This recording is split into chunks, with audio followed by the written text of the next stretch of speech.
Hey guys, quick note on today's episode. We had some technical issues which resulted in lower sound quality, but for anyone who's willing to push through it, I really think that this is one of the most valuable episodes we're going to post this season. So without further ado, let's get started. Welcome to the Law Firm Growth Podcast, where we share the latest tips, tactics, and strategies for scaling your practice from the top experts in the world of growing law firms. Are you ready to take your practice to the next level? Let's get started. And we have Gary Falkowitz on the line today, who is an expert at conversion for law firms. So we're going to get a little bit into Gary's background as we go with this podcast, but I thought it was really important to bring him on because this is an issue that I see a lot of law firms of all sizes struggling with. A lot of the times you're spending money on marketing methods, you're spending time networking, however it comes to get these leads in the door. And it's not the easiest thing in the world sometimes to convert these leads. So thanks again, Gary, and welcome to the podcast. Thank you. I appreciate that, Jan. And let's get started. So tell us the whole origin story of how you came to be the head of intake conversion experts. Yeah, so about 13 years ago, I became a lawyer, and in my first job as an attorney, I was working for a small personal injury law firm, and I was intrigued by how they were getting their leads and their expenditures and their marketing. I only did that for a few months before I became an assistant district attorney, a prosecutor in Brooklyn, New York, did that for a few years, and then went back into the civil world, first as an attorney representing hospitals and doctors at a well-known law firm in New York City, and only did that for about a year until I came back to the plaintiff side of things, which was the first thing, again, I did after law school. And when I say by the plaintiff side, I was hired as a litigation attorney for a very well-known national personal injury law firm. And there was some trepidation, or hesitation, I should say, at the outset, because I knew that the reputation with personal injury lawyers was that they were ambulance chasers, and it just wasn't very positive. Now, I didn't know much about it, but it was a good opportunity that I think I took and I ran with. First, I started as an attorney, and when I got to this law firm, I realized they were getting a significant number of leads on a daily basis, whether it was through the web, whether it was via the telephone, and there was a whole intake staff. And I was intrigued because I also began to learn about the settlement values of these cases that were being resolved. So I remember sitting down with my boss at the time. I was probably only an attorney there for about 3 weeks. Courageous of me, maybe even reckless of me, but I remember sitting down with him and saying, if there's ever an opportunity to get involved in the marketing and the front-end side of the business, I'd really be intrigued by it. And he kind of gave me one of these looks like, thanks so much for sharing that with me. Now please go back to your office and continue to try to make me money. And I appreciated that. But, it turns out about 2 years later, such an opportunity was presented and was offered to me to manage the intake process for this law firm. Now, I had no idea really what that meant other than having staff that would be picking up telephone calls that the law firm was getting, and it was our job to determine which cases were worth signing and then trying to get them signed. And I think that's where, by the way, most law firms, that's the way they look at the front-end side of their business. But with how much money our law firm was spending to generate those leads, and with how much of a return on investment that the law firm could anticipate, I began to dig deep to see how we could maximize that ROI. And I began to find a lot of holes within our system. And then through the relationships I had with law firms throughout the country, I came to a realization that the holes we had were nothing compared to the holes other law firms had. Yet, everyone was still successful. They were still making money. So I decided to bet on my knowledge, to bet on my passion. I left my position as a managing attorney, where, by the way, I was on TV for the law firm. I was in charge of all the referral relationships, and I left all of that to consult law firms on intake. And I guess I'll fast forward. I've been consulting law firms throughout the country, something I'm sure I'll do until the day I retire. And then I decided to group or to team up with a software company whereby we can create an outsourced intake department known as ICE, which is short for Intake Conversion Experts.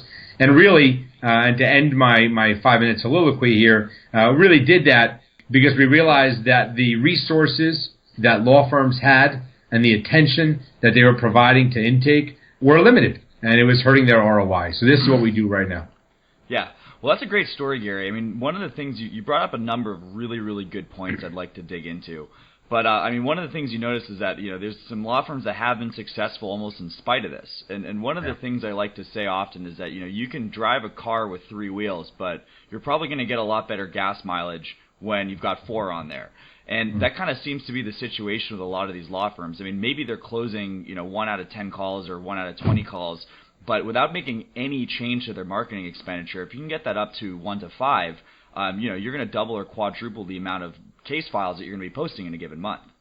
Yeah, and I'll use a statistic that's should be used and assessed in my industry more than it currently is. We call it a conversion percentage. Now, I know that every industry will use that term and define it with respect to how their industry works, but within the personal injury world, the way you really want to assess your intake and your law firm ad intake is by assessing the following. Of all of the leads that you received, you first want to know how many of those qualified. And then you want to get a percentage of the ones that qualified, how many of them ultimately retained. So if I had 100, my law firm generated 100 leads, and 50 of those leads qualified for retention, but yet I only signed 25 of them, my conversion percentage would be 50%, 25 out of 50. And what I've noticed over the last 6 to 8 years or so is that the conversion percentage is remarkably low. It depends upon the case type, but I would say that it's only a little bit more than 50% when it should be closer to 80 or 90% of your qualified leads.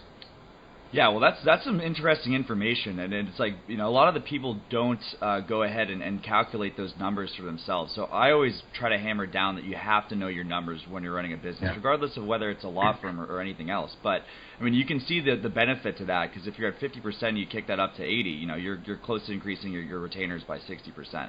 And not only that, Jan, but you're talking about an industry where the ROI is sometimes so high that you can't even calculate it. What do I mean by that? So if I told you that I can get you a 3 or 4 times return on your stock market investment in 3 to 5 years, you'd say, okay, where do I sign? And of course I would as well. When it comes to personal injury matters, for cases that are retained, first of all, I would say 95+% of cases that are retained resolve for a fee. And then second of all, your return on investment, if I were to compare your cost per acquisition to the amount of money you earned, you're talking sometimes 10, 20, 100, 1,000 times, and that's I understand that's a large gap from 10 to 1,000. But if you think about it, if your brand is so strong and people start to contact you on their own voluntarily, where you didn't have to spend $1 of marketing for them to contact you because maybe it was a former client's neighbor's brother that contacted you, you literally acquired that case for $0.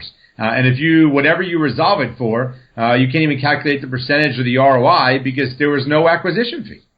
Yeah, absolutely. And this is something that I see a lot, especially when we're talking about solo practitioners. A lot of the times people are talking about networking and, that they want to take the easy cases. They want to take the referrals from the brothers. But the thing is that when you have some outbound marketing efforts, a lot of the times that's, you're seeing another network effect that's coming from that because it's the cases that you're closing. I mean, I'd assume the people who are spending time on this are doing good work. And that's kind of how you can build that stuff organically. But to your point, I mean, regardless of whether it comes from a referral or it comes from some whiz-bang marketing method, at the end of the day, no retainer is getting signed unless the intake is going to be in place. It's a last step, and everyone has to go through it, which is why it's so important to focus on it. Oh, 100%. Yeah, and this is the thing, too. I mean, from a lot of the experience that we've had on the marketing side of things, it's almost shocking sometimes when we're doing these audits of how people are handling their phones and their email intake and stuff like that. And the thing is, it's really well known, and law is a very interesting industry because it's the only place that there's not really any focus on something called anything that can be compared to a sales team. And if you look at the Fortune 500 or basically any other industry, the most highly compensated person beyond the founder or the CEO is typically the top paid salesperson, and they provide the compensation for that because there's obviously a lot of more money behind that. If somebody's making rain, then it's going to be very valuable to the company. But if you're talking about somebody who's, a solo practitioner, maybe they're trying to get back to their work and they're not treating the person with the respect of somebody who could be a lucrative client. Or, you have your $15 per hour front desk person who has no incentive to go ahead and try to close that because, at the same time, they're getting distracted from whatever work they're working on. So it's a really interesting opportunity for people who haven't taken a look at this. So one question I also wanted to ask, we've spoken about personal injury law, and I don't want to tune out any of the listeners that might be doing other kind of stuff. What other sort of industries have you worked with, Gary, and what kind of, if there's any numbers that you could share about that as well, it'd be good to know. Yeah, so with respect to my intake company and my consulting, it's mostly personal injury law firms, but what I'm saying really can be applied for any type of law firm or business that you have. And let me say something that I hope echoes for those people that are listening with whatever business they have. It's easy to spend money marketing for whatever product you're looking to sell, and it's even easy to provide a service to your current clients. What's not easy in this day and age, given the competitive nature of really everything, right? There are very few secrets. There are very few industries or products out there where you don't have a competitor. Right? So assuming you have a competitor, there needs to be more emphasis on that sale, right? You said to yourself that in some other businesses, some of the salespeople will get paid a lot more money. Well, in a law firm structure, usually your intake staff are getting paid the least, regardless whether it's personal injury, whether it's divorce, whatever it is. You're the people that are picking up the telephones are getting paid the least. Yet, and this is what's really interesting to me, Jan, clients of lawyers rarely look to change lawyers once they've signed with a law firm.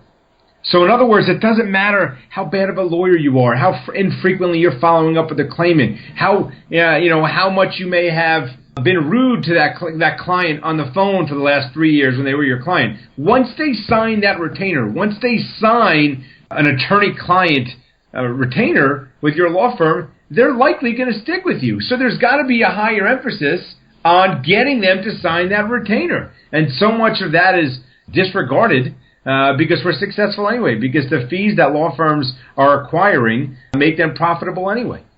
Yeah, exactly. And that's a really good point, especially now we're talking about this in 2018. We've got Abo, we've got Yelp, we have all these different things. If you're advertising on Google, you're not the only shop in town. That's a really good point, Gary, because it's like if you could be the best lawyer in the world, if your staff is rude to the person when they're ending up picking up the phone, they're not going to retain you. They're not going to get a chance to find that out. So definitely very, very good point. So I wanted to ask you, as far as the kind of situation you get in, people hire ICE, and then you're doing an audit of their existing process. What are some of the common pitfalls that you've been seeing with law firms that don't have a good intake process? How much time do you have, right? I would say, and I'll just pick a few of them, but one that really stands out is the lack of understanding, and it's hitting on what you just stated. It's the lack of understanding of the competitive or of your competitors out there. And the claimant, if your intake staff don't have the resources, if the person picking up the telephone doesn't have the resources to both qualify that claimant and communicate either an interest to proceed or not on that very first phone call, your chances of making that claimant a client of yours are reduced significantly. And I would say one of the biggest issues is we think we have the value of time on our side. We've convinced ourselves, believe it or not, and I think it's changing a little bit, and I'd like to think that I'm one of the people helping to change it, but we, up until recently, and for some law firms still doing this, they've convinced themselves that because the caller is calling, they must be interested in retaining that law firm's services, when in reality, the claimant is calling because they're considering that law firm. And that's a big difference. And we've got to treat that caller as if, I like to call this the the blackjack mentality. May I use an analogy real quick, John? Yeah, absolutely.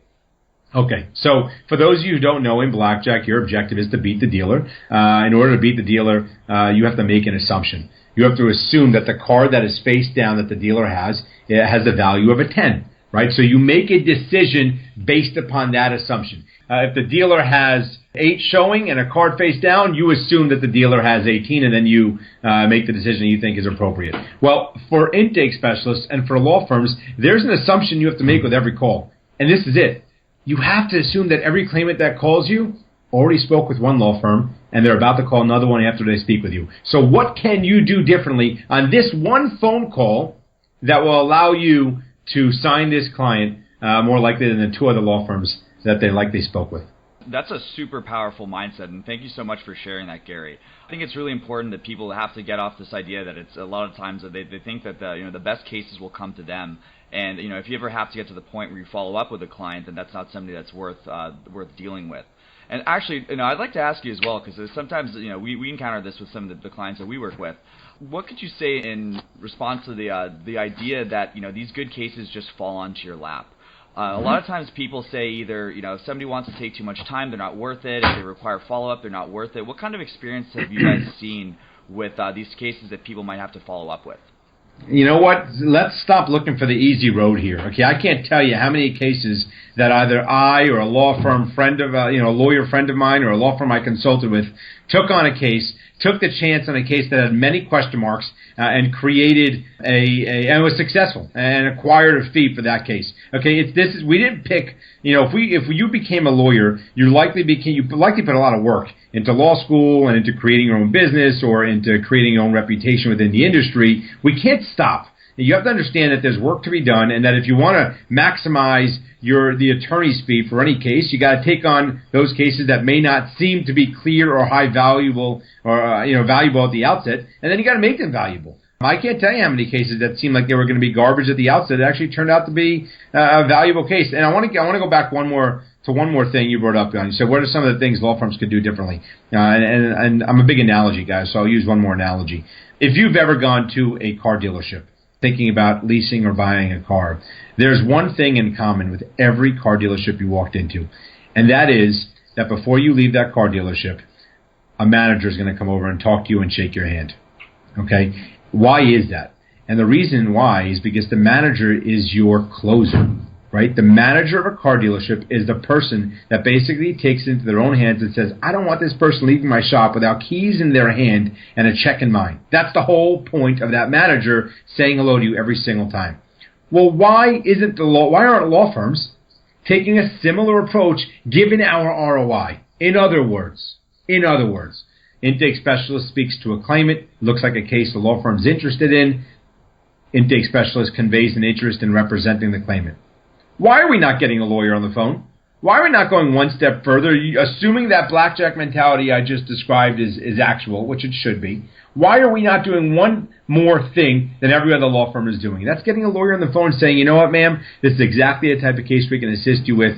I just looked over your case, and I'm glad you gave us a call. Compare that to 2 other law firms. Who's going to win? Yeah, absolutely, and that's the thing. Differentiation is super key. And I really appreciate the analogies, Gary. So keep them coming if you got more. This is another thing too. So this comes up often when people are discussing doing marketing plans.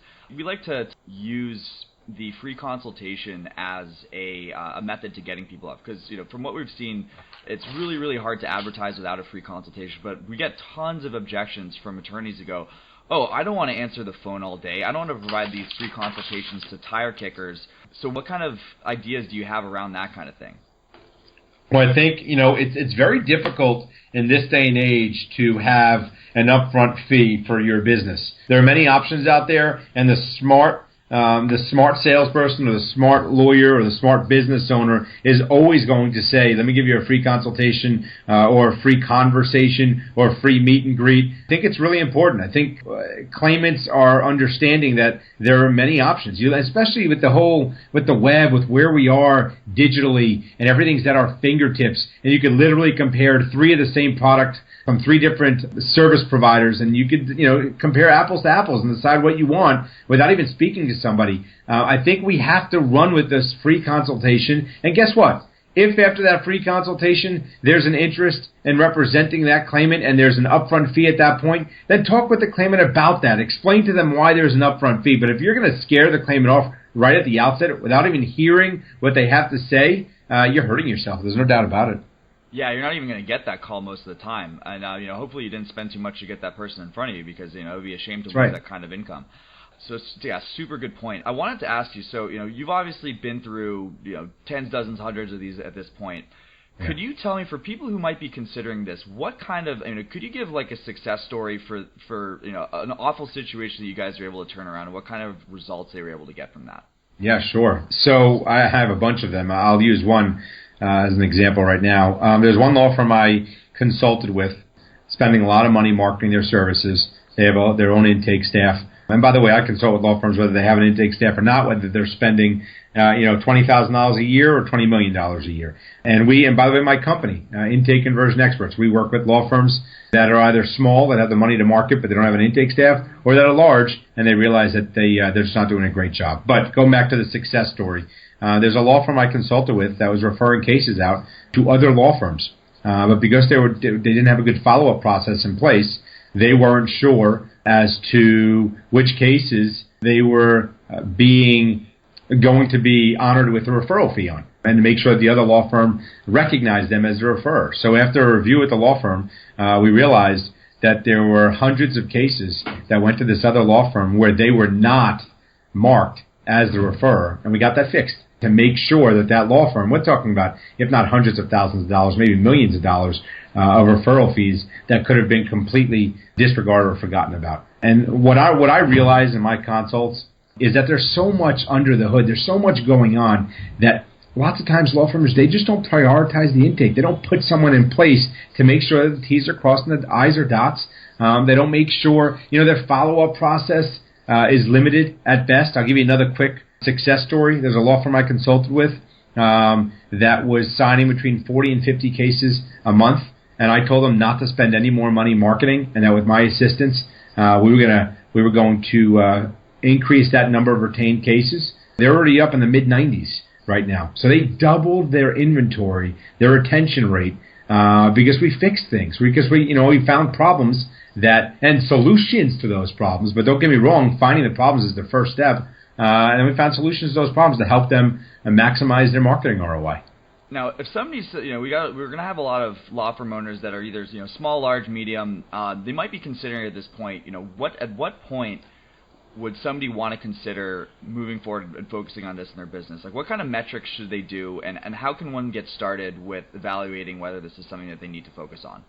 Yeah, so a couple things. One is I'm almost done writing a book, so once that book is out, they should read my book. Number two, they can go to my website to get an idea. It's maxintake.com to get an idea on what to look at. But the reality is they have to look in the mirror. They have to understand, can I see all the leads that are coming into my office?